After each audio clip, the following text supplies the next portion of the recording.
జనసేన అధినేత పవన్ కళ్యాణ్ చేసిన వ్యాఖ్యలపై మంత్రి అడ్లూరి లక్ష్మణ్ కుమార్ ఆగ్రహం వ్యక్తం చేశారు. జగిత్యాల జిల్లా వెల్గటూరులో ఆయన మాట్లాడుతూ పవన్ ను అభిమాన నటుడిగా 2 రాష్ట్రాల ప్రజలు ఆదరిస్తారని తెలిపారు.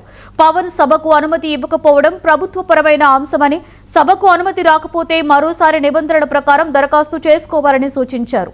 ఆంధ్ర ప్రజలను తెలంగాణ ప్రజలు తన్నదమ్ముళ్ల గౌరవిస్తారని తెలిపారు. రానున్న 2029 ఎన్నికల్లో మరొకసారి తెలంగాణలో సీఎం రేవంత్ రెడ్డి నేతృత్వంలో కాంగ్రెస్ అధికారంలోకి రావడం ఖాయమని అడ్లూరి స్పష్టం చేశారు.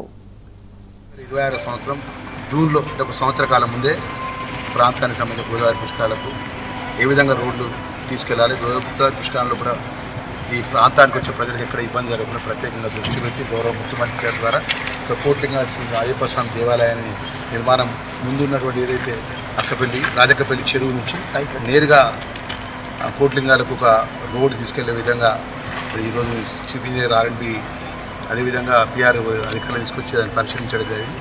దానిలో భాగంగా సుమారు 100 కోట్ల పైచిలకు గోదావరి పుష్కరాలకు నిధులు శాంక్షన్ చేసి ఫస్ట్ ఫేజ్లో శాంక్షన్ చేసినందుకు రాష్ట్ర ముఖ్యమంత్రి గారికి నేను ధన్యవాదాలు తెలియజేసుకుంటున్నా.